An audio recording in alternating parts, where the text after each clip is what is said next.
Hey, people are loading in here. I need to make sure that I have my audio on. There's David connecting to audio.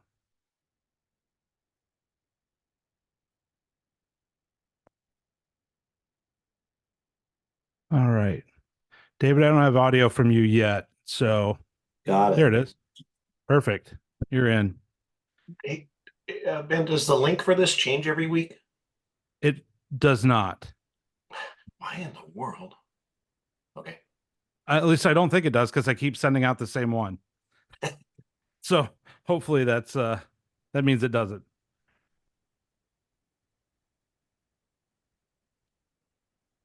So let's see here.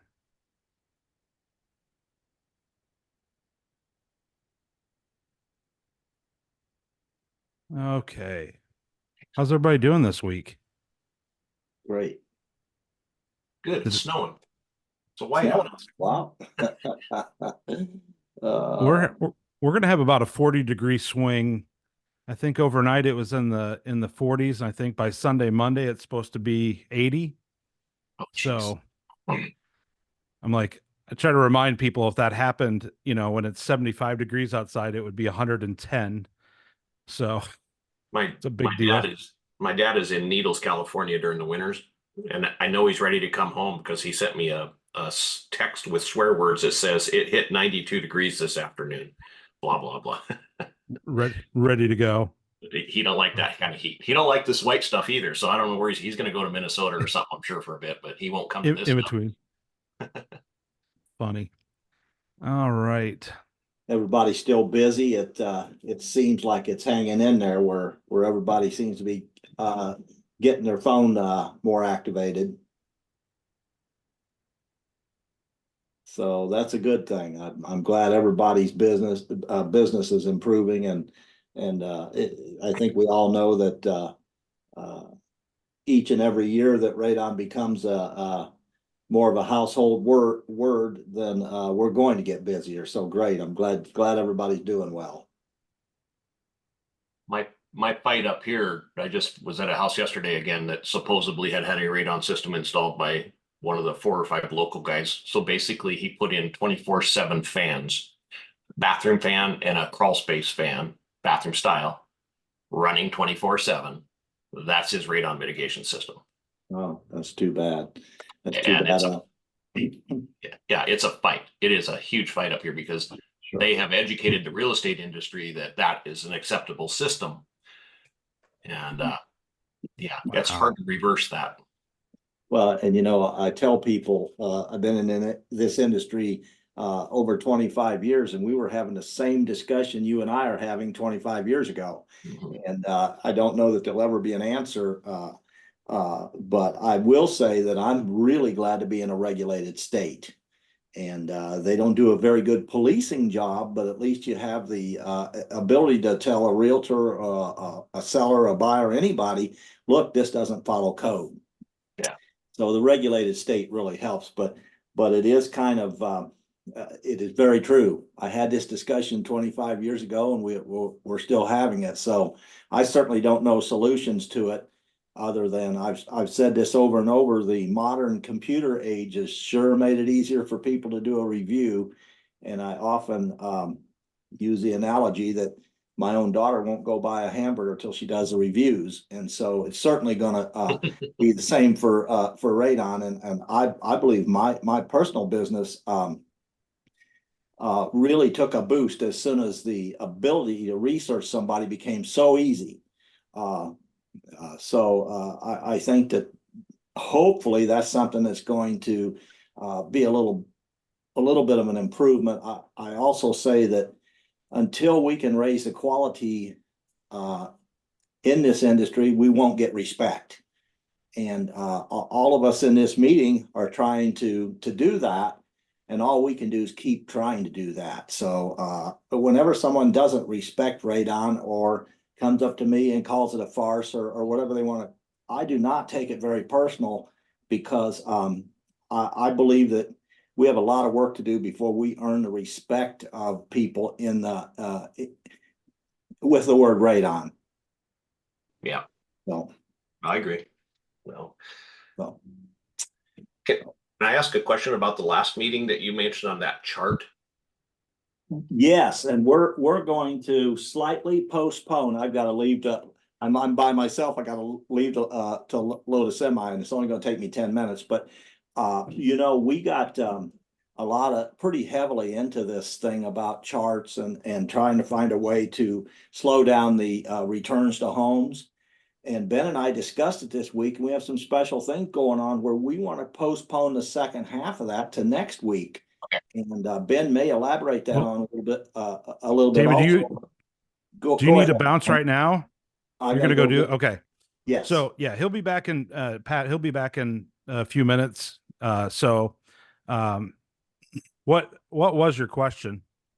If I understood him correctly, if you've got a Maverick fan at 1.5, you should probably change that out.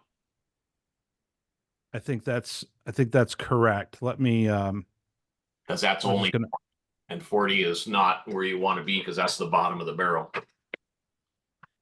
yeah, I was gonna pull up the chart here real quick. Um, I only have it about 18 different places on my computer. For not being a mitigator, I sure let's see here. You have a lot of mitigation stuff. Yes, that's what he said last week was 1.5, put it back in the box. That's Go fine. to the Eagle, and then at 3.5, if you have the Eagle installed, put another suction point or go to the Eagle Extreme. That was the gist of the chart. Okay. But that's what I thought, and I just wanted to clarify that before I. Is Ron on here? I don't No. think Ron's on yet. He's at the IARA thing or off hunting a pig or something like that, I guess. There's something alive that needs to be dead. Yeah, Let's see. Here's the fan flow chart, and it's on David Smith Radon as well. yeah. So if you guys need to ever view it, it is under resources here. And so yeah, so when we're sitting there at an inch and a half, you are at 40, and obviously, I mean, that half-inch difference is almost 3 times less than at 1 inch. So to bump up to the next one, you should see a big difference in there. And so It was actually at 1.5 plus. It was Yeah. a top 1.5, so it's actually closer to 1.6 or 7 probably. So I'll let him Yeah. know. Moves that out. yeah, you're getting down to nothing at that point. And just especially in the difference in price and fan, it just seems like it's a no-brainer to go up and you're pulling that suction. I I asked David this week, I know that over the last few years, in fact, we shot a video that's on the YouTube page about stacking fans. And so I was asking him last week, I'm like, what about stacking? What about stacking? And his response was that it's the new fans have so much suction to it that it's replaced the need to stack fans. So that's his, the immediate response. We had talked about there's our local library here in town. They have like, I think they installed like a dozen fans, or it's a massive footprint. And so, but part of that is, I would imagine, David, now you're back. I was talking about I had asked you this week that the reason to not stack fans is because those new fans are the suction's higher, right? Well, that's correct. We very rarely stack fans to begin with, but sometimes you didn't feel like you had an option in some of the topography. Remember, whenever we talk anything about radon mitigation, I think it's very important to include the word topography. So and as I said before I left, the second half of this conversation, I think we've got a really good presentation figured for next week. And I would like to postpone it to next week and have Ben go over some of the things he's been wanting to talk about. Yeah. So Idea. we got all excited. Those of you who were on the call last week, it was the first time that we had figured out what we were going to talk about 7 full days in advance, and of course we decided to change that 6 days after we decided 7 days in advance. But part of that is because last week David was talking about, and the subject came up on the radon sniffing devices, and so David wanted to put a call in to the company that he recommends, and so he was able to connect, and so connected with them, and I invited them to the meeting today, and you may or may not see. Is it Kai? We haven't spoken. Is that how you pronounce your name? Yeah, it's me. Okay, Kai. So there's Kai. He is he's the head honcho at the radon sniffing company. What Kai, if you want to just introduce yourself super quick, and we'll just talk about next week. Sure. My name's Kai Kalech. I apologize for the weird video, for the weird lighting here. Yeah, that's me a little bit better. There you go. Lot better. But anyhow, yeah, I'm the president of Environmental Instruments. We make all kinds of radiation detecting equipment, but radon is where we started, radon in mines mainly. And yeah, the radon sniffer is one of our more popular products, and hopefully we'll be able to show it next week. Yeah. So just super fast here. Here's Kai's company. Here's the radon sniffer, and next week we've asked Kai to do a demonstration of it. So we're postponing that. I wanted to make sure that he has some time to put together a demonstration for us. So absolutely tune in next week. It should be a really, really good one. If you've never used a sniffer before, if you don't know what it does or the use for it or how it can improve in your mitigation, and how it can really take you to a completely different level, make sure you are here next week for that. So thank you, Kai. Appreciate it. Hey, Kai, also you work a lot, I think you touched on it, but you work a lot with the uranium miners, correct? Yes. So Saskatchewan is kind of the hotbed of uranium mining pretty much in the world, and that's where we got our start. That was my background. I used to work at the uranium mines as the radiation guy, and finding radon sources was always a challenge. And so I came up with a sniffer that looked a whole lot different than the one we're selling now, and was loud and heavy, but it got the job done, and we decided to offer this to mitigators too, and mitigators found a use for it. Yeah, I'm really looking forward to it. Kai and I have spoke on the phone several times, but I know how effective they are, but I don't know any more about it than the next person. So I'm really looking forward to next week's presentation. Kai, thank you. Cool. So any other questions? We always like to start our meetings here. If anybody's got big things they're working on, successes, things they've changed, stuff they've done. Anybody have any big wins for the week?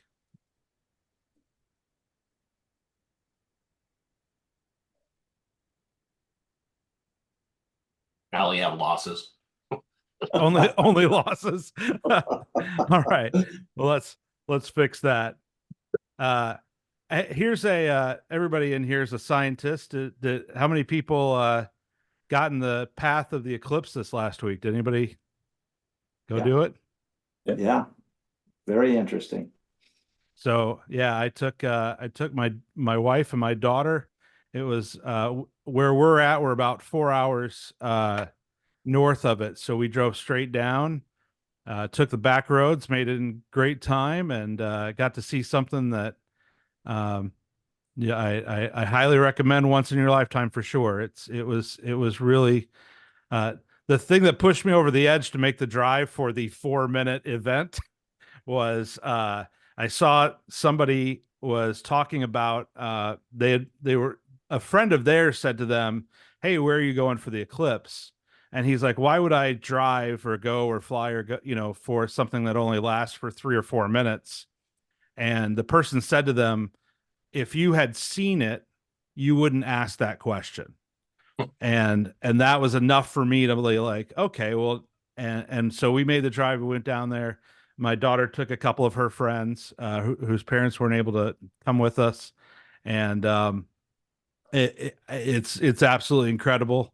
And so every time this happens, then in our lifetime, more people will be in the path of totality. So uh, get somewhere, make your plan for 20 years from now. My comment to that also, Ben, was the Kentucky Derby only lasts 2 minutes. Yeah.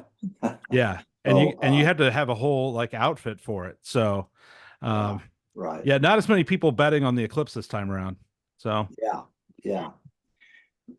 Well, so well, hey, no, if nobody has any other questions or any other things right now, um, we will we'll get into it.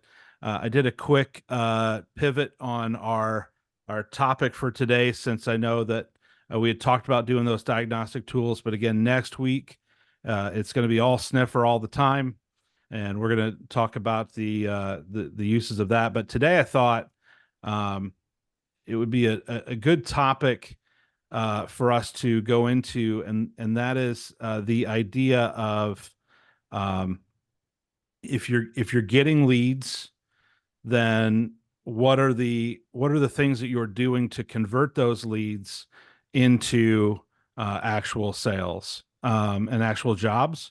Obviously, this is a little bit more uh, obviously for those of you who are mitigators. If you're in this group and you're an inspector, um, you're probably going to know real fast if you're going to get that inspection or not. But for mitigators, this is a topic where I think a lot of us need to spend some time looking at the process of how we're taking those leads, nurturing them, and hopefully converting them to sales.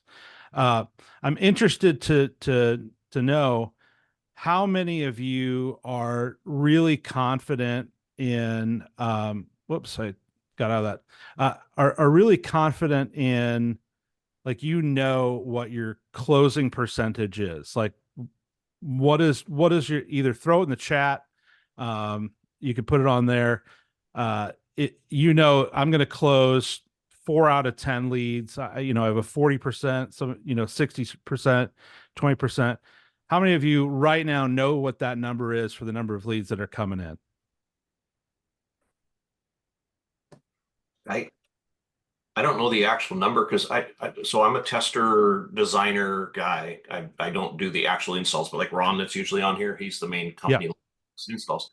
But I know for the phone calls I get, it's less than 50% of them that end up going to one of the Radon guys locally. They usually end up in the hands of one of these other guys that I was telling you about, because I'd say 95% of our systems up here are because of home sales. They have nothing to do with anything but home sales. Testing is done when the home is for sale by the buyers request it. People just in your houses, I very, very, very rare ever see, maybe 5 times a year out of a couple hundred tests. Okay. Well, and I'd like to make a comment about that too. I touched just briefly earlier about how we need to earn the respect of the world in our industry, but the big challenge, in my opinion, has always been the fact that it's tied to a real estate sale. If you were a plumber or electrician or any other trades person, you wouldn't have to fight that portion of it. So you typically got we discussed this 100 times, but you got a seller and a realtor typically that are looking for the cheapest deal they can get. And we don't have a total belief factor in the effects of radon to begin with. And even if it is a person that says, I kind of think this is a true thing. There's been too many people say it's true, but still I'm selling my home. And so, or I'm going to tell a lot of times a realtor's reasoning when I used to do realtor presentations to try to to bring it into their world that, hey, there is a difference. And it really didn't work. And the reasoning that they gave was that the seller dictates to them. I want the cheapest person I can get. I already took 10,000 less than I thought I should for my home. So do this. So it's a challenge that we all have in different degrees. And I will say too, we'll touch on this more as time goes until I bore you guys to death. But I built my entire company for 25 years doing non-real estate work. Right in the beginning, I could tell that the only way I was going to get real estate work was to be the cheapest guy. And the cheapest guy can only be a quality guy for about 3 jobs before he also has to sacrifice the quality to match the price. And just wasn't willing to do that. Wasn't willing to stay in the industry if I had to do that. So I built my business around non-real estate. And we'll talk about that plenty of times in the future, but it is a very big deal that we can't hardly earn more respect because we're tied to an industry that doesn't even want us to do the job. That seller doesn't want a radon guy in there, and that realtor doesn't want their life altered in terms of their paycheck. So it's a challenge. It's a challenge that we all face. But as time goes, the percentage of real estate work is dropping. It used to be 95% in my part of the world, and now it's less than 80%. So we have to work on that side of it more. As an industry, it is probably tied pretty close to awareness. We need to convince the world of the effects of radon. If the world knew the effects of radon, they'd be wanting to get their house fixed before the home sale. But anyway, another subject, but I did want to touch on that. Go ahead, Ben. Yeah, no. So the question is, if you know, especially for mitigators, if you get 100 calls, how many of those are you closing? I saw Don unmuted there. Do you have a comment? Yeah, I know I'm probably about 85% closing. Okay. What But do you I'm attribute that to?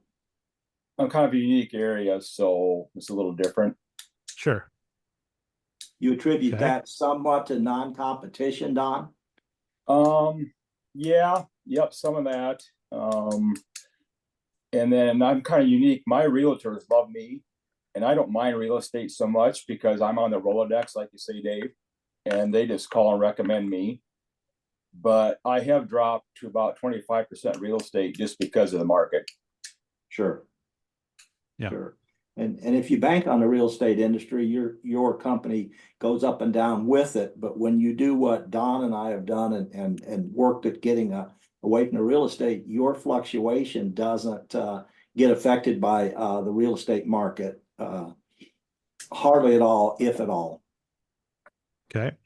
I think Don may be an outlier there with the 85%. That's an incredible closing rate. But that when we talk about, getting it, we've talked about this weeks after weeks after weeks, is having, great reviews and, great marketing and that kind of stuff. So when people, obviously the goal is when people call that you're taking an order more than trying to pitch them on the process.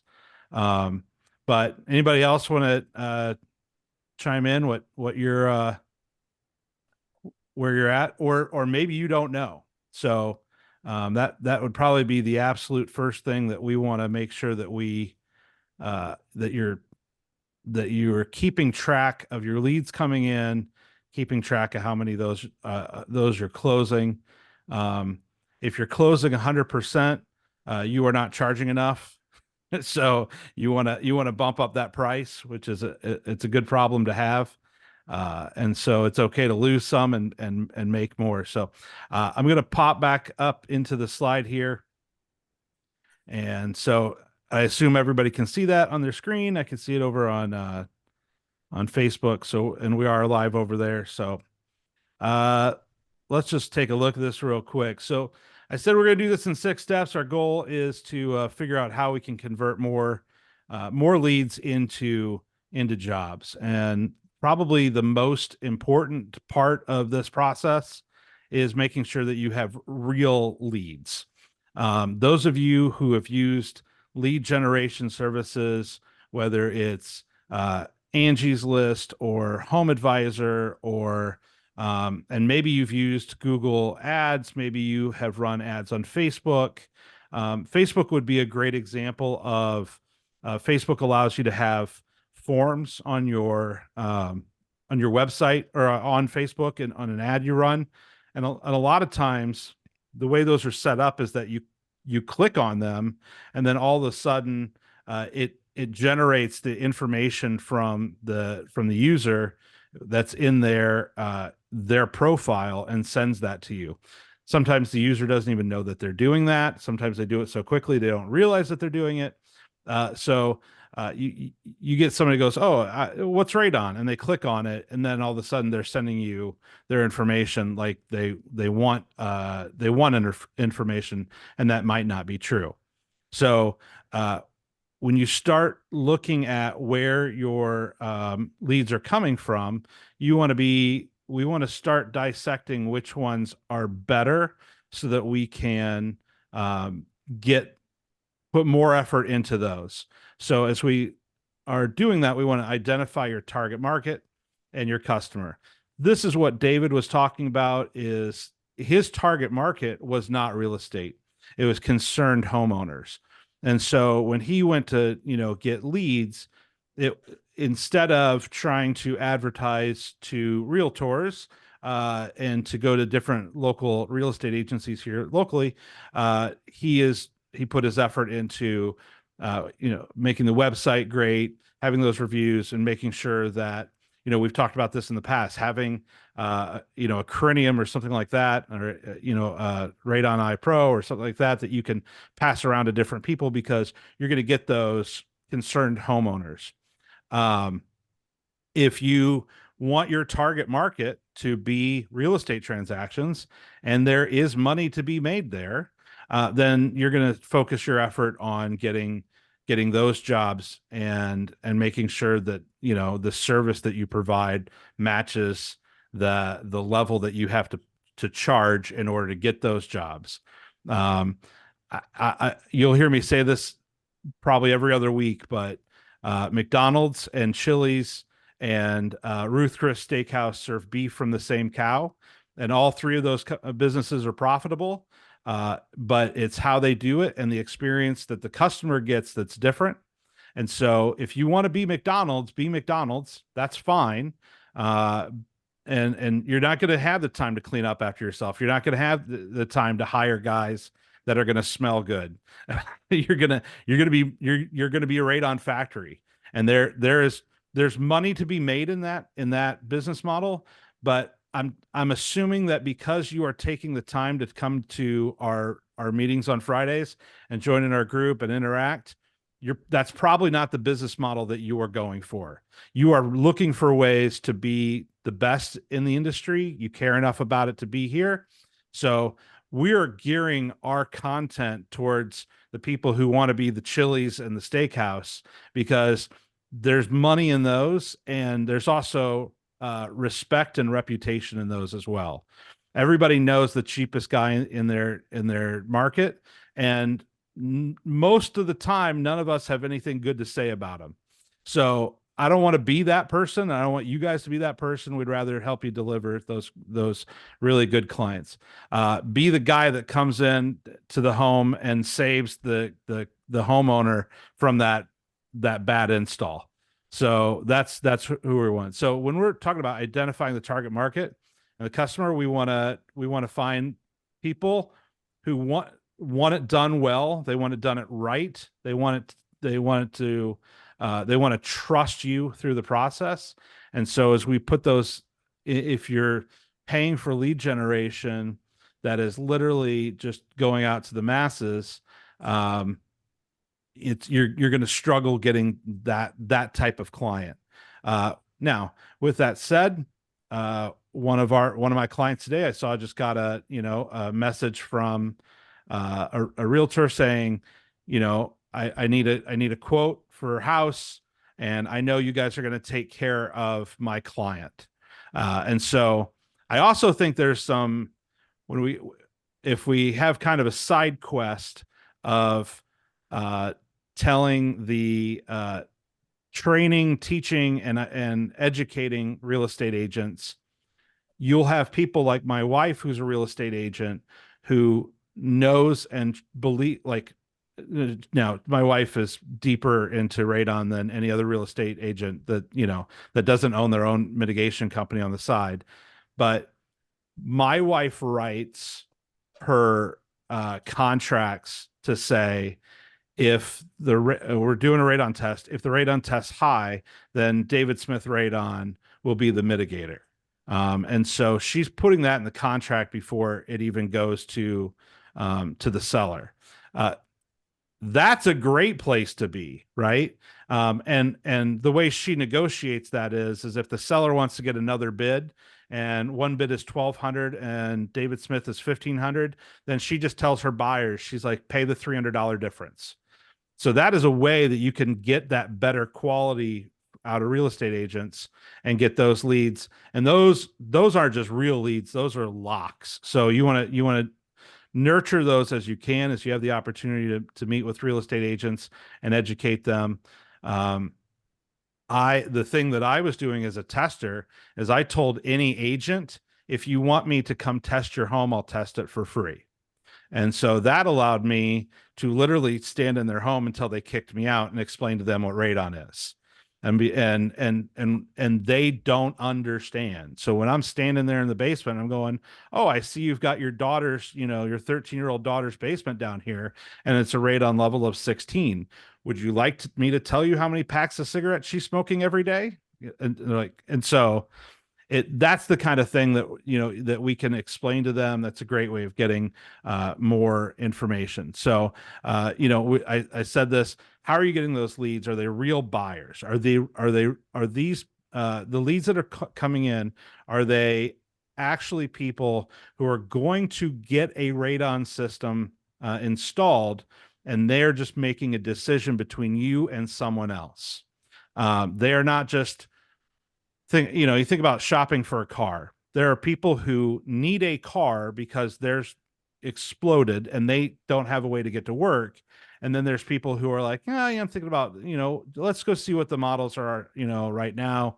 It'll be fun. I'll go look at that. So we want to identify those people as they're coming in, and we want to gear our marketing towards the people that are going to produce more, they're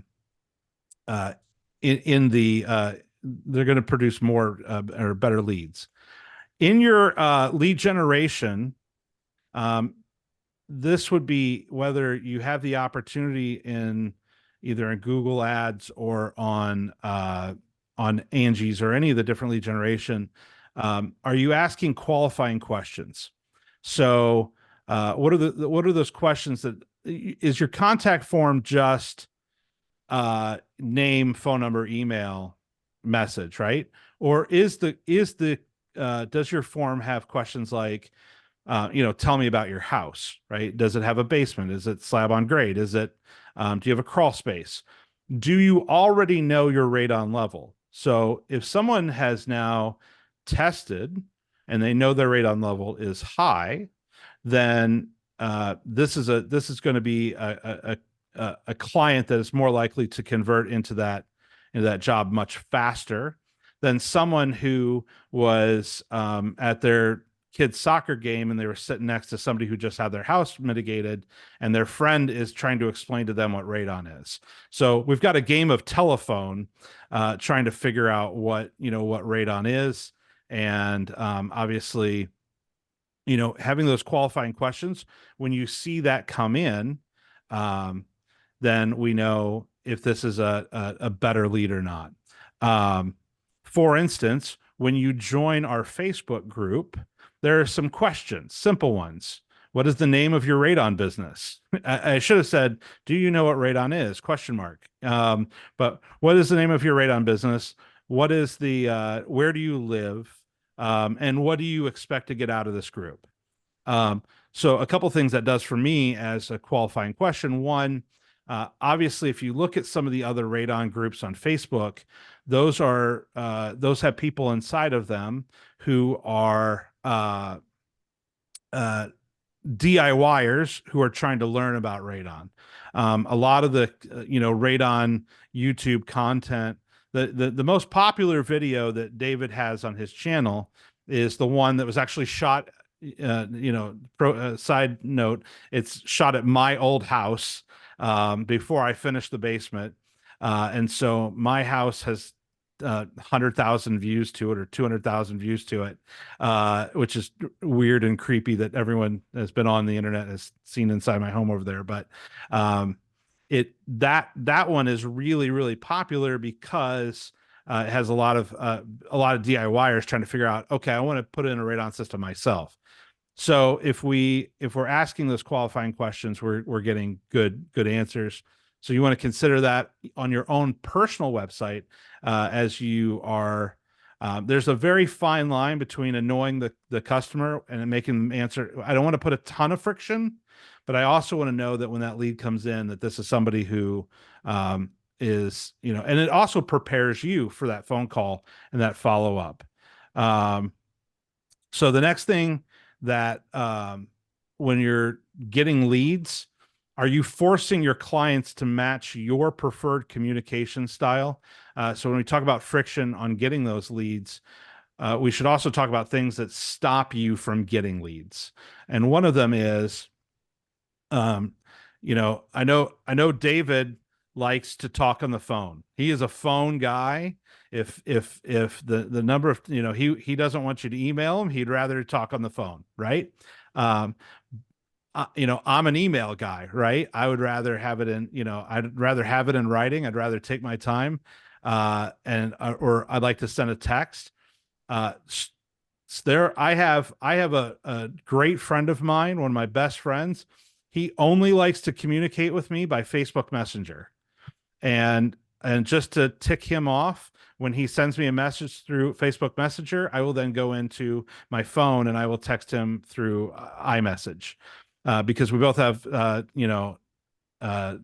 iPhones. So that's how, and that's just because he's the only person I know that likes to only talk, and what it is he sees that I'm on Facebook and he'll send me a message like, you up? But there are people who are on Facebook and that is their preferred. They want to communicate with you inside of Facebook on Facebook Messenger. There are clients who only want to text you. There are clients who only want to email you. There are ones that want to call you, and there are some that want to do a little bit of everything. There are some real estate clients that are paying their real estate agent, and they want their agent to take care of it. And so their agent becomes the proxy for you. So match the style, even if it puts you out of your comfort zone. We don't want to lose business because you're not willing to match how they're interacting with you. So we put that all up there. Something else on there, you want to, if you have someone available, or if you can have it on your phone, on your website, it's nice to have an online chat. So an opportunity for somebody to click on that online chat and they can send you a quick message. Some people just want to do that and they start the conversation, and that's their thing. So I don't want them to have to click to something else. I don't want them to have to grab your email and then go into their email program, or if they're using Outlook, if they're using Gmail, whatever it is. So let's get rid of the friction, give them the opportunity to do that as fast and as easy as they can.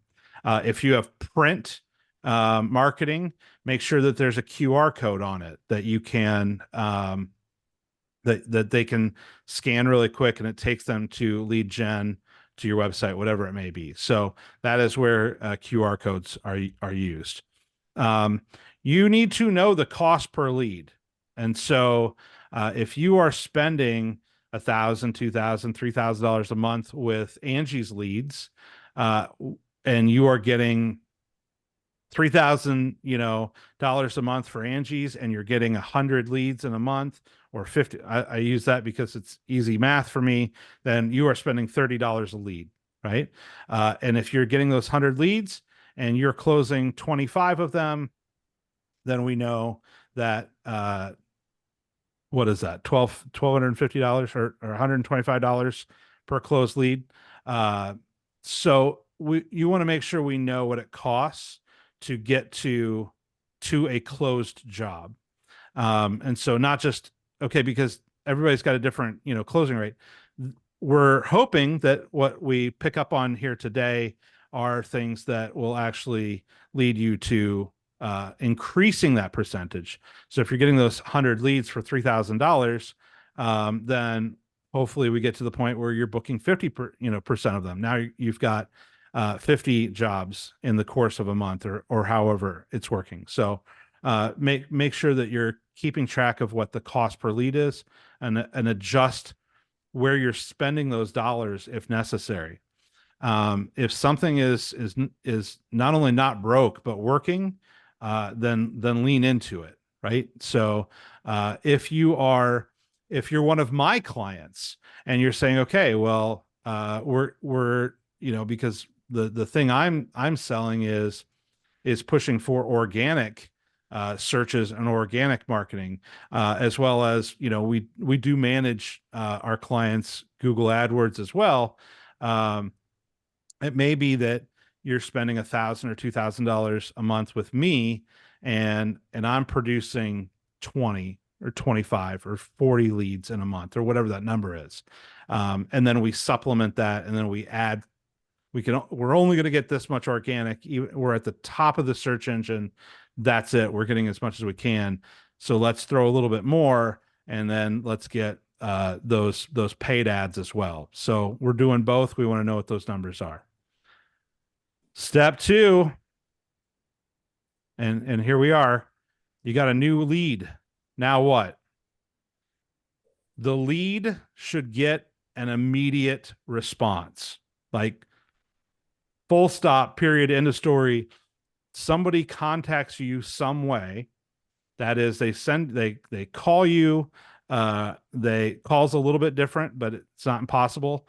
They call you, or they send you an email, or they send you a form through your website, or they come from another lead gen Angie's List service. They should get an immediate response. That immediate response, I'm not saying you should call them back instantly, but you should. That immediate response can be automated. And so in our software for our clients, we have it set up where we have some automations. There's some companies out there that you can set up as well, so that when that lead comes in, that client gets an immediate response. Hey, thank you so much for contacting us. We like to contact everybody within 4 hours or whatever. Manage the expectations. Let them know what what to expect for a response. Is there anything else that you need to know from them? Do you need to know, is there are you sending them a form to fill out, or that, because that's what everyone wants, is more homework. But is there something that you need from them to continue, or are you just out doing a job? Is it lunchtime and your whole office staff is out for the day? So just get them that immediate response. That does a couple things. One, manage the expectations, but two, it tells that client that the form was submitted, that you got it, and they know that the process has started. And now we're going to go in, we're going to start the lead in what you should have as a customer journey process. We're also going to call this a pipeline. How many of you have a really, whoops, I'm going to go back one. Can I go back one? What's that do? Am I step 2 or yeah? How many of you have a written or plan or whatever for a pipeline process? This happens, then this happens, then this happens, then this happens. Anybody have that already in their business? pop out for a second, see the chat. Nobody has that. All right. So, or maybe you do, and everybody's quiet today. The what we're looking for is to have some type of pipeline to keep track of your keep track of the process of every customer that comes through. So what we're going to do is, let me get back. I'm going to share my screen one more time. And there we go. So, and I'm a few behind. So the customer process. So we want to contact that lead, how they wanted to be contacted as fast as possible. So on our form, on our contact form on our website, I'm going to ask this question: how would you like to be contacted? Right? I'm giving the customer some autonomy in the process, and I want them to know that we respect them. Some people will go a little bit further and say, is there a good time to contact you? Because obviously they're thinking about it right now. They went to the time, they're looking at the website, they made the call, they filled out the form, but they did it right now. But they may have done it right before they were leaving for work or before something else. So how would you like to be contacted? Would you prefer text? Would you prefer a phone call? Would you prefer by email? And that we're going to contact that person as fast as we can. That's a good point, Ben. You know, in the last couple of years, the forms of contact have become more and more diversified. So if we have so many forms of contact that are so easy, I never did that as far as I can think on my form either. But I think that's a great idea. Work into their hand, as Ben says. Contact them by whatever form they'd like to be contacted, and it's a pretty courteous thing to do. We would like to communicate with you. How would you like for us to do it? I love it. Great idea, Ben. Yeah, and I will say this, if they say, I want to be contacted by text message, then don't pick up the phone and call them. So you like, if you give them that option, you may text them and say, hey, I have a bunch of stuff to ask you about this. Would you mind if we could talk? Is there a time that we could talk? And you may have a customer who they are just getting stuff done and they don't care how long it takes. And so they're going to just say, no, hey, we just want to get a quote and we want you to come and do it. I personally, in some of my sales process, I want to tell you all about what I do. I want to tell you how I do it. I want to tell you why I'm special and you think I'm pretty. But sometimes the people are like, no, we're ready to just hire you. Stop. Let's skip from the sales process into the planning process.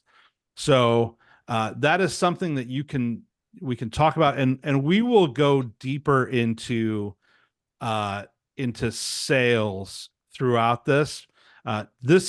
Today is about the lead process, the pipeline, but we will absolutely go deeper into sales in future calls. And I will get some people in here that are great salespeople, and we can talk about what that call is like, what that thing is like. And so one of the things that I wanted to well, actually, let's do this. I'm going to jump back over. I'm going to get back into the where'd it go? Here it is. Okay. So we want to qualify that client on the phone. So we did a little bit of pre-qualification in the in our questions, but we want to qualify them. And one of the questions as you're qualifying them is and this is on the picture of the crawl space, right? Do you want this job as a mitigator? Is this a job? Is this a a crawl space that is 26 inches high and the furnace is laying on its side. The water heater is somehow also on its side, and you don't understand how that's even possible. It's like, do you want this job? Is this going to be a nightmare? When you qualify that, there's a few things obviously that you can do. You can overbid it to make it worth your time. You can just politely say, hey, listen, this doesn't sound like we'd be the right fit for this. But we definitely want to ask questions so that you know this is going to be something. And that this may be in the actual quote process when you go out and you talk to them. If the client is looking for the cheapest, system, that may not be a job you want. If the client is somebody who you can tell from the phone call that this person is going to have a problem with everything that you do, this may not be a job that you want. We may let this one slip by. And so, we work because, we want to do other things with our money and our time. Let's enjoy the thing that we do while we do it. So yes, this picture of this crawl space that we're going to assume is like a 9-foot ceiling, which it should just be a basement at this point. It's so nice. And you're just seeing this, and you're seeing dollar signs in this basement. Like you could have a picnic in this basement while you're doing the vapor barrier. Yeah, this is a job you want, right? When you're talking to the client and you have quoted them out, do they understand the service that you are providing? Do they know what radon mitigation is? It is not hard for someone who is a plumber or an HVAC or a lawnmower to say, I'm going to come and do my service at your home. And when you're done, you will know exactly what I did and why I was there. Like if I come home and my lawn is mowed and I hired someone to mow my lawn, I'm not like, oh, that's weird, they cut all the grass. But in mitigation, like people don't understand why you're putting down, a vapor barrier in their crawl space, right? They don't understand why you're drilling a hole in, there's the concrete in their basement. So these are things that we explain to them through the process. So there's no, we are going to put a vacuum on the side of your house that is going to run 24 hours a day, 7 days a week, 365 days a year. And it is going to suck radon out of the hole that we are going to drill in your basement. And if you go into the detail of what radon is and how it works and all that kind of stuff, you have a house that's 140 years old, we're going to have to do these extra things to your home. And so these are the if you just come in and you're quoting it out and you say, yeah, I could put a radon system in, we're going to put it over there and you're going to be set. Some clients, and especially if they're getting multiple quotes, you want to equip them for the next phone call they make to the next mitigator, and to make sure that mitigator is offering an apples to apples comparison in product to what one of the things that David Smith, and I think you did this. If not, this is something I recommend to everyone. When I was a tester and I would go into somebody's house that had a crawl space, and I'm now teeing up David Smith and I'm explaining the vapor barrier that he uses, I tell people, I said, listen, it's legal for a mitigator to use visqueen. And I said, as you know, if you've ever grabbed a thing of visqueen out from Menards or Home Depot, it's cheap. You can tear it. It gets holes in it. It breaks down.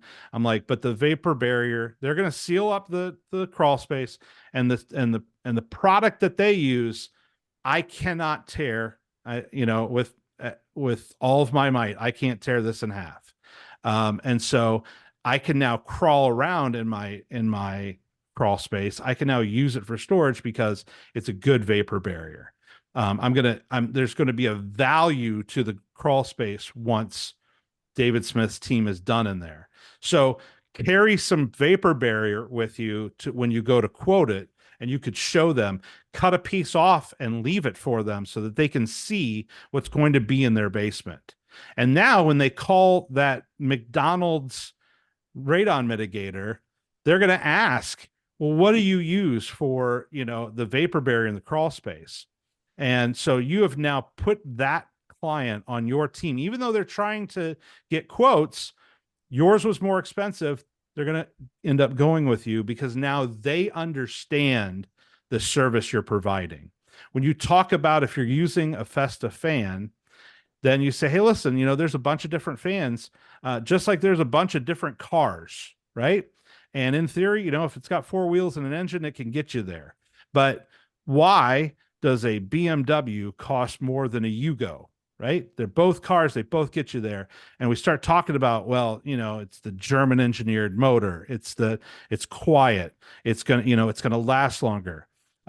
Maybe it doesn't catch fire in your attic, whatever those things are. Right. And we talk about those things as part of the sales process, because now you are equipping the client to compare you to someone else. So the other person has something to lose, not you.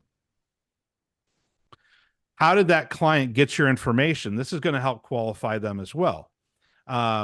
Did they get, did it come from a lead generation company? Did it come from Google Ads? Was it an organic search on Google or Yahoo? Did it come from a referral? Is it their friend? Is it their brother, their sister? Is it somebody from school? So you want to know how they got that referral, because now you probably you don't have to do as much selling. So you've saved some time because somebody else has already teed you up. The referrals that there's not one client that I sent as a radon tester to David Smith's company that did not hire him. That not one. The client didn't know me when I was there, but I'm able to stand there in their basement as a tester and say, hey, listen, I cannot sell you mitigation. The only thing I can tell you is the person, the company that has mitigated both of my homes, my last home, my current home, my office space, my parents' home, my friend's home, all my friends' home, are, everyone I know has hired this company. And I can tell you that I, as a tester, will have never gone in and retested a job that they have done and it's failed. But I can tell you, I have gone in on jobs that other local businesses have failed and have done, and it's failed.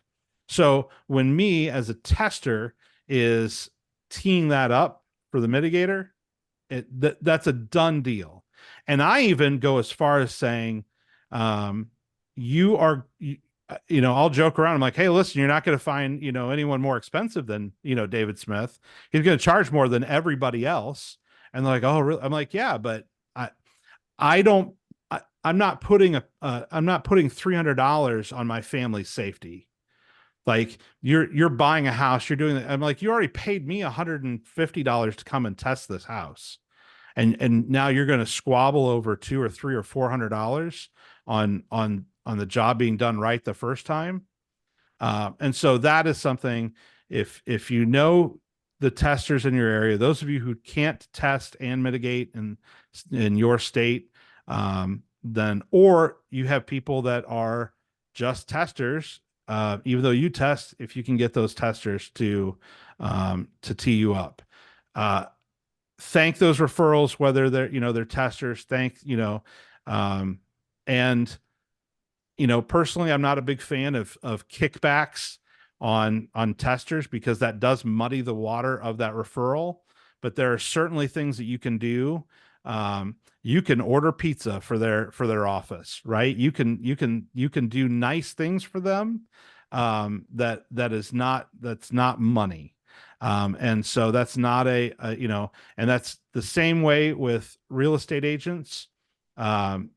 I will tell you, every local real estate agency, they have, my wife's every single Tuesday morning at 9 a.m. they have a meeting, It's 4 times a month that you can send donuts. That's 4 times a month you can get Panera bagels and send them over there with a note saying, thanks from, ABC Radon. So make sure you're thanking those referrals, you're doing nice things for them, and that you stay top of mind on there, because that gets your cost per lead down. That's the goal. And also, that when they're sending you a job, they're qualified. These are people that want. And now I will say this: we talked about the first question. Do you want this job? That 26-inch crawl space with the furnace on its side. That is, that somehow they built the house on top of an old manure farm, whatever it is. You're taking that job if you have a real estate agent that is sending it to you. Like you're just taking it. Suck it up, Buttercup. Do the job, because the last thing you want is for an agent to think that something that they sent you is beneath you and you're not going to do it. It's going to be hard. Just get that job and do it. Or it's a great day to start a new employee. So let's see. Let's keep going here. We'll keep moving. When somebody calls, qualifying that we talked about this. Do they know their radon level?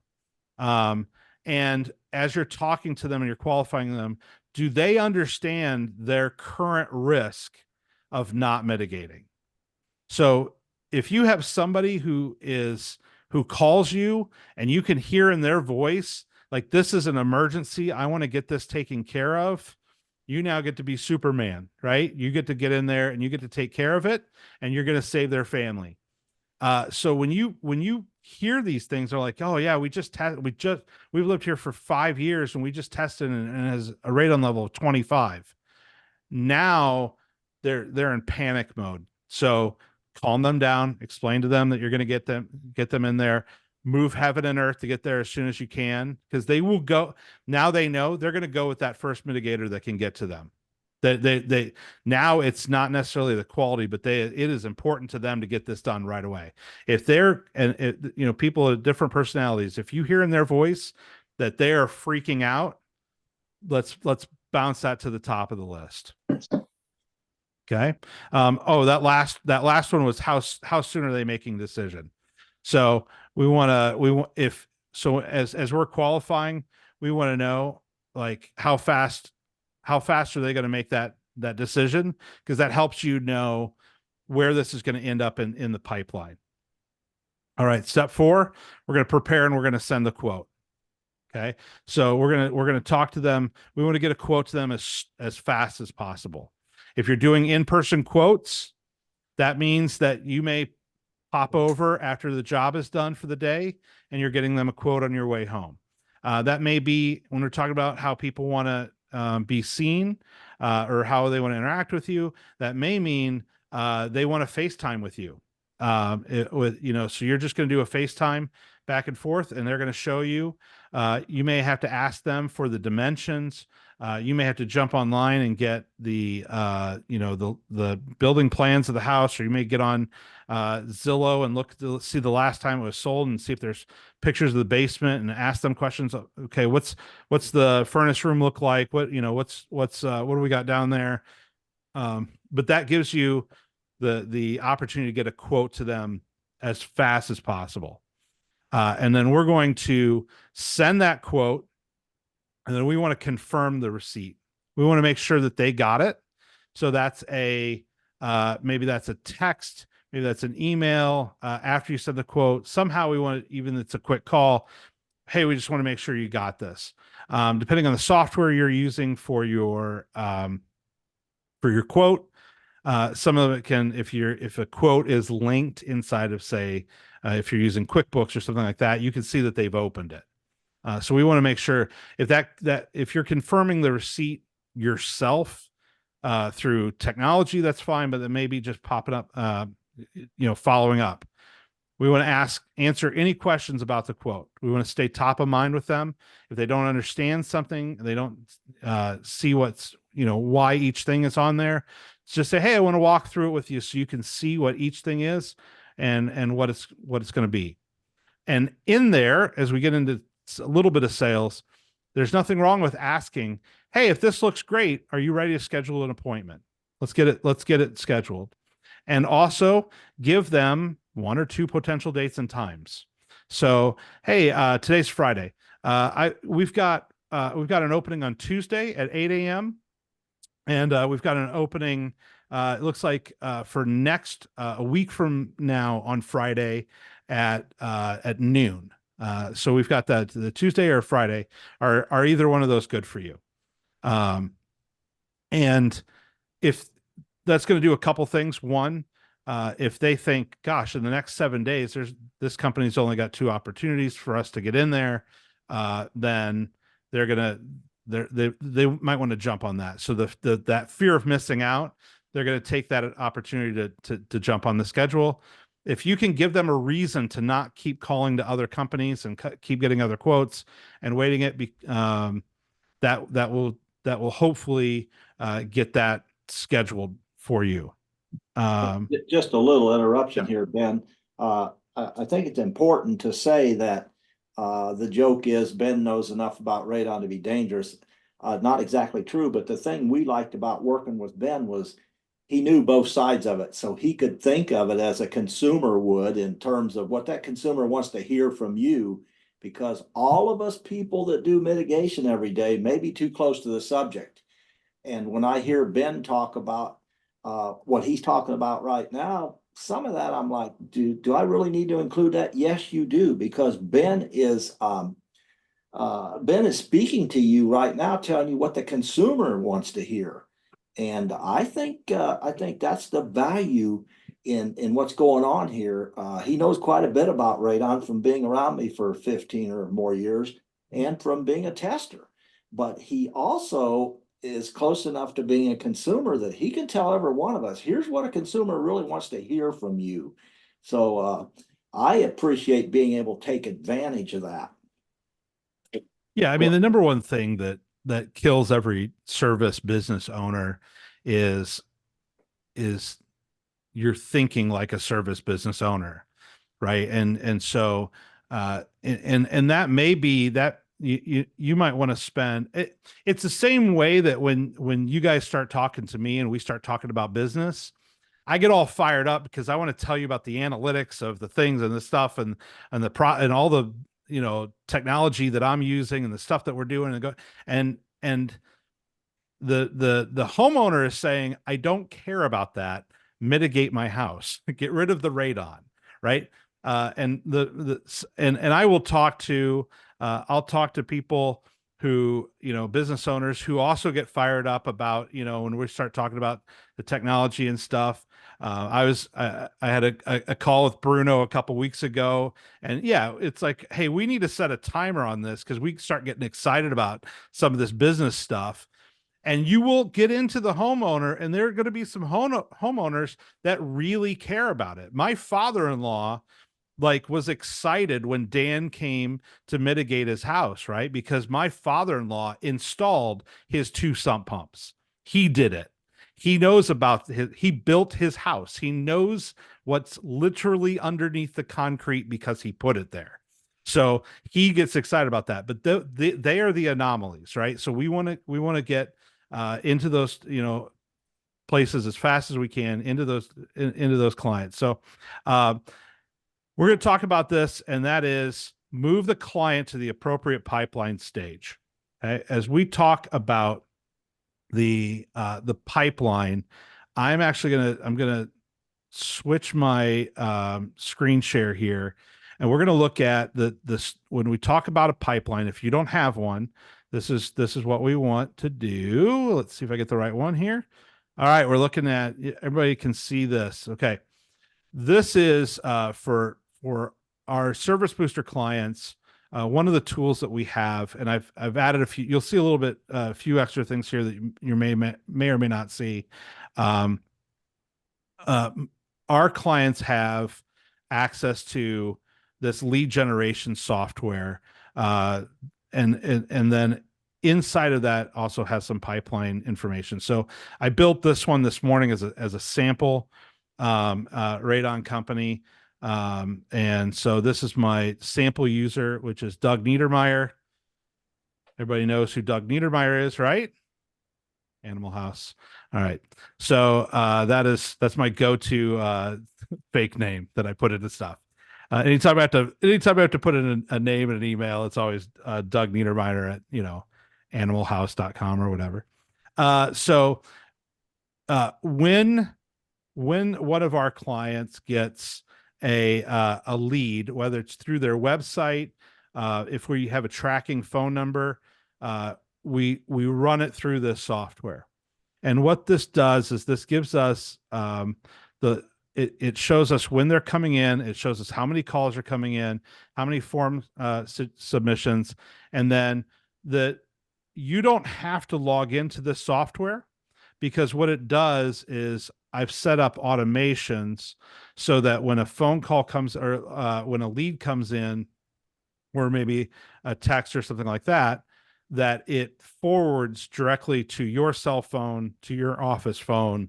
If you have multiple people on your staff that are taking calls from clients, we can have it go to multiple people at the same time. We can have that track. And so we can look at this and say, okay, I can look at how many calls came in today, how many came in this month. I can look at all of them, and I can search through and look at the different leads. When a lead comes in, down here, I just put a couple in here this morning. And so here's one that I did. So this is the information, whether it's, my name, email, it gives all the contact. And then if we have spot on there for messages, things like that, people can see that. It also allows us, because none of us like getting all those spam contact forms through our website. They're super annoying. So what we do is we go in and when as spam comes in, we go in and add in keywords. So if Bitcoin is anywhere in the lead generation, you don't even see it, doesn't even come to your email. So we have spam filters that go through there, which are really great. Collects a lot of the spam. So when we look at the different forms that come in, here's one David Smith filled one out that he doesn't know about. I put his name and number in there. It also shows me how long ago that lead came in. So I can look and see how long ago did it come in, and what do we need to do from there. And so I can look at it creates basically a contact for this lead. And then we create an automation that runs the lead immediately into a pipeline. So you can jump over here, and we're going to look at the mitigation customer sales journey, and we're going to look at the pipeline here. And what happens is we have broken it down by the different stages of the lead. So we have a potential lead. So you may have someone that doesn't know they have a radon problem yet. So you may stick those people in here. And so then we have a new lead. This is where it's going to filter in from your leads that have come in from the website. We've responded to the lead in some way, shape, or form, right? We've contacted them. We have scheduled a quote, and that's the next thing we've done. So we know that that's coming. After we've scheduled the quote, then the quote's provided. And then we start saying, okay, we followed up once, we followed up a second time, we followed up a third time. Something has happened and it's on hold. We're not sure what's going on. We lost it. We've confirmed that there is no deal. We've lost it. Or we scheduled the job. And if you've ever scheduled a job and then they still canceled, right? So that's why we don't have it here. And then the job has been completed. Now, the cool thing about this pipeline is in our automations, every time that someone goes from one process to the next, we can have it automate something to you, to the client. So if I'm going to come in here, I'm going to look at this lead, and that's me. And it's going to come in as 0, right? And so when I have my job, it comes in as 0, and then let's see. So the job is 0. We don't know how much it is, and then we know that this is, after talking to the lead, we know it's going to be a $1,500 job, right? Just that's where we're at. One of the things about doing this is about having this here is that we can look at where all these leads are in the process and see where our money is. So I may have 10 or 15 leads sitting here and I go, I've got $40,000 worth of jobs or $20,000 worth of jobs. I need to get on this. And so these are going to come in here and it's also going to, like I said, it's going to keep track of how long it's going to take.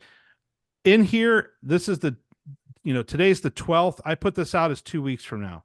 I want to have some type of I feel like in 2 weeks, if I don't get this scheduled, I've lost the deal. So I'm going to put this as my date for it. And right now, here's the stage it's at. I can move it here. And this could be new business, existing business. So if you've got fan replacement, something like that. So lead comes in and I pick up the phone, I call them, I text them, I do my due diligence. I'm going to take this, I'm going to move it over. And now I know it's been responded to. And we can talk about, when we talk about automations, at this point, we can create an automation that said, okay, this just went to here.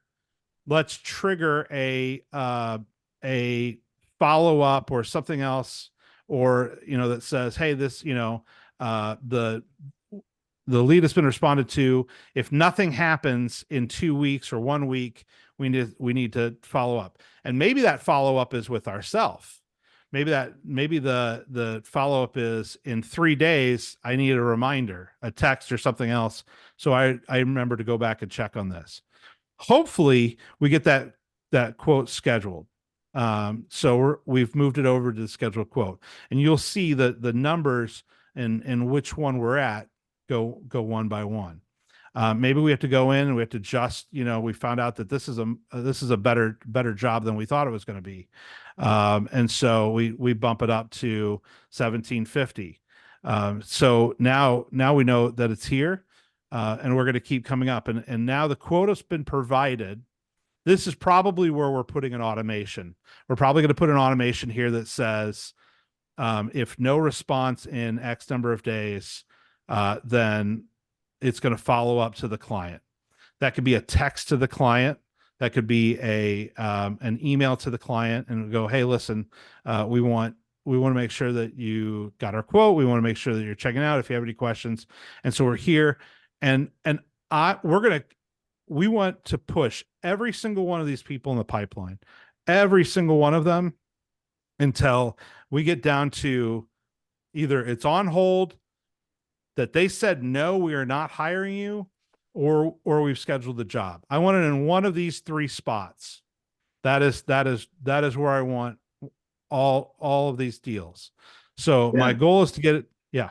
Sorry, Ben.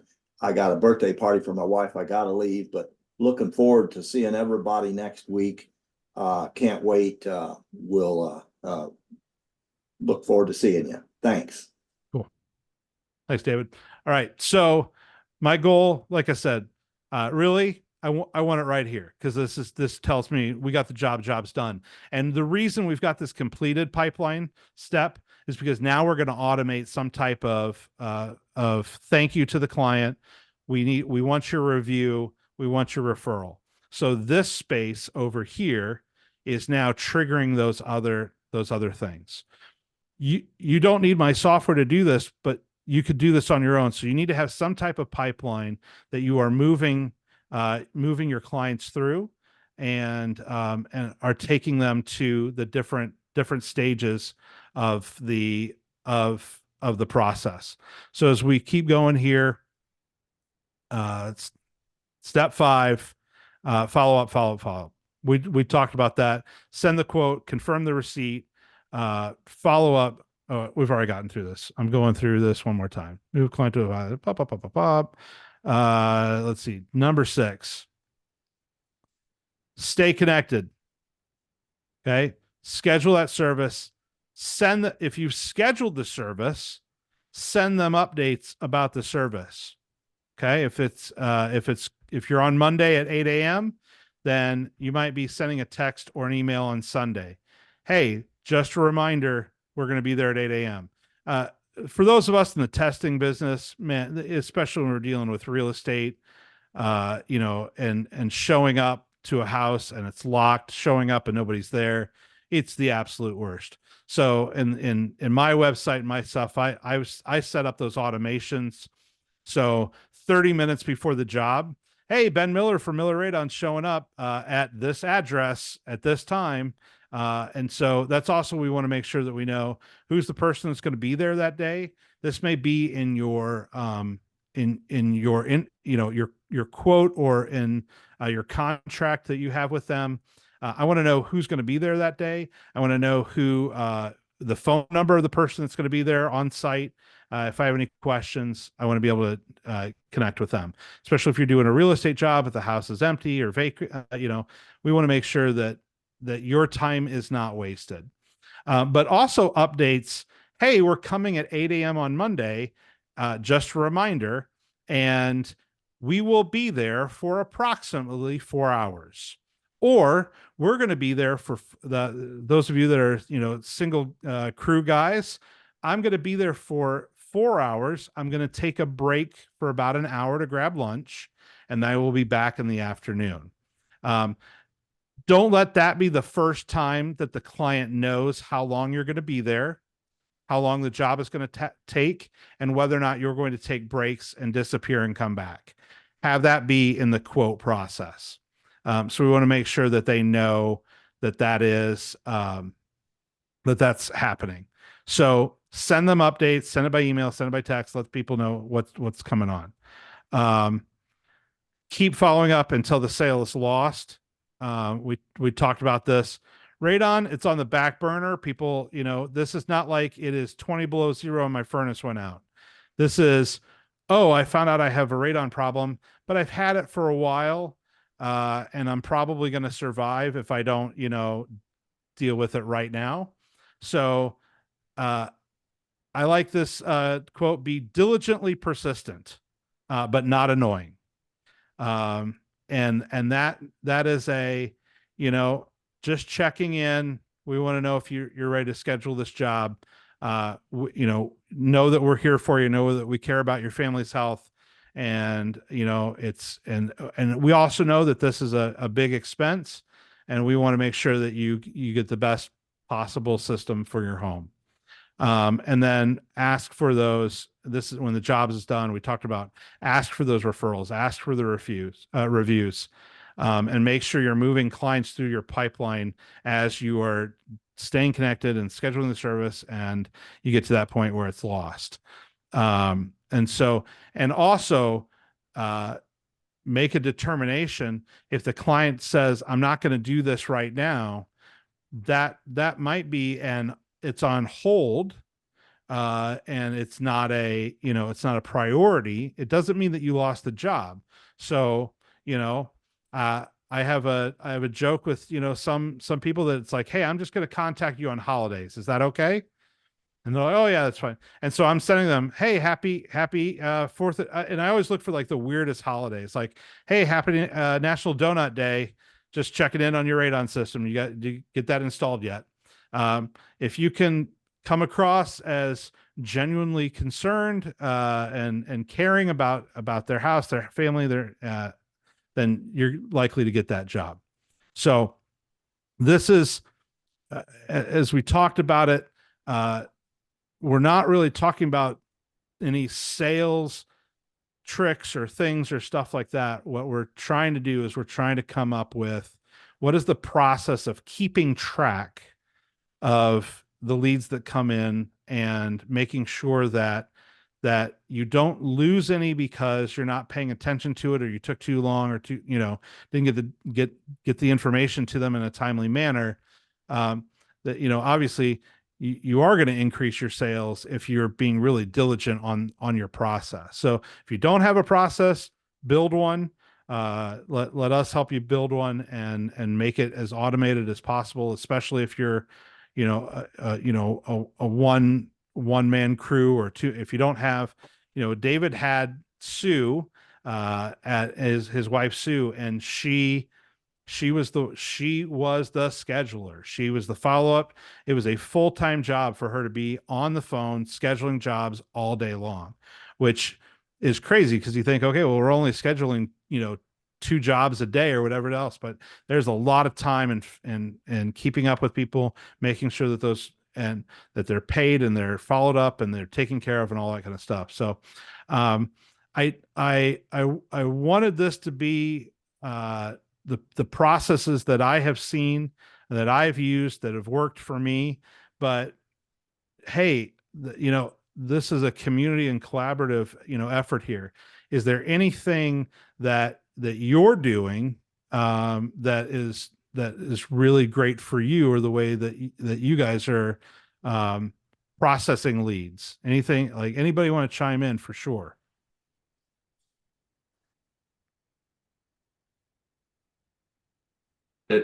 Nothing specific, but I know you mentioned Angie's List several times, or what's it called now? It's something different. Angie or something. Yeah. Tried that years ago. I think I want to say somewhere ended up somewhere to 2,000 something dollars owed to them for leads I never had. Yeah. It ended up a mess, and a bunch of the leads I was getting were from lower 48. I'm in Alaska, so they were from the lower 48, and quite a few of the leads were competitors looking for my pricing. Yeah, for So, sure. System like you're talking about is so much more accurate or whatever. Yeah. Yeah, I'm a firm believer, in the service. I mean, just, the service that I sell in lead generation and marketing for Radon professionals. I would rather you get 10 great leads than 100 crap leads, like, just all day long. Because if nothing else, just the time it takes for you to call back 100 people, and sort and figure out which ones are good or bad. I would rather they trickle in and they're better leads, and these are people who are qualified, than and yeah, I mean, and the thing is that Angie's Leads and those other lead gen, things, they're absolutely, we had clients in the storage shed industry, and they're literally going back through every single lead and saying, well, I booked this one, I didn't book that one. And that lead gen company wanted the first 3 months of that client's bill as the payment for the lead. So if you've got somebody that comes in, they get $150 a month storage shed, they wanted $450 for the lead. And they have their list and you had to compare it with your list of things. And so it's crazy. And so in the strictly lead gen side of what we do, because we do have some clients where we actually just go in and I personally compete with Angie's List, and I personally create leads outside of your own website and I send them to you. Yeah, I mean, we just do flat fee. I just say, hey, listen, I'm gonna, I'm sending you 10, 15 leads a month, and it's this amount. Because I always want to make sure that I'm providing you, 5x in profit of what you're paying me. So if you're profiting 40%, on every dollar that comes in, and I, send you $10,000 a month in business, well, it's not 10,000. You got expenses out of that, right? But you profited 4, right? And so if I charge you 1,000 for that, I want it to be a machine in Vegas where I put in, you put in $1 and it spits out 4. I would sell my house. I'd go to Vegas and I just take every dollar and stick it in there, right? So, and if I'm not doing that, then it's not working for me. It's not working for you. But it may be that I'm charging you $500 and to get you $3,000 in profit or whatever it is. Or maybe I'm sending you 100 leads a month and you're getting 40,000 in profit, right? So it's going to be a little bit higher on that number. Everybody wins. But yeah, but Angie's, the way that, like, that like I swear there's a dartboard in their office and they put like how much they want to charge you for a month. And like that's what they do at lunch. They stand there and they go, okay, it's Dave's turn, and he's throwing darts at it. Go, oh, looks like Dave got 6,000 for yeah, it looks like Ron in Alaska. It's $4,000. Yeah. So they're like, yeah, but all these the ones we hit are all in Connecticut. Ah, he won't mind. So yeah, that's that's Angie's. I got tons of them for Arkansas. Because Oh yeah. we're AK. Yes. What is Arkansas? AAR or whatever. Yeah, yeah. You know, they always thought AK was Arkansas. So yeah. Speaking of that, if you want to entertain yourself, I'll throw it in the Facebook group. Gary Goldman, he was on as a comedian, was on Conan O'Brien, and his whole bit is about the state abbreviations. It is one of the best written jokes, and you know they're like, okay, well, let's get started at the beginning. Alaska, AK, all right, Arkansas, crap. So it's a great joke. So anybody else have stuff that's working for them that they're that's really processing well in what they're doing to nurture these leads? Nobody. All right. Well, cool. We'll continue the conversation on the Facebook group. If you're not part of it, absolutely jump in there. As we said, absolutely next week, please do not forget. We've got Kai is going to jump on, and he's going to be talking about the radon sniffer, and that's going to be super enlightening for those of you who have not used one, or maybe you have one and it's in a closet and you don't know how to use it. That'll be, he said he'd do a demonstration for us. So we're looking forward to that. And we'll be able to show us kind of how that works. So, guys, have a wonderful weekend. Have a great rest of your day. If those of you who are at the end of your workday, or those of you in Alaska where it's like 2 a.m. So have a great one. And we will see you guys all next week. Thank you so much. We'll see you. see you later. Thanks, Ben. Thanks.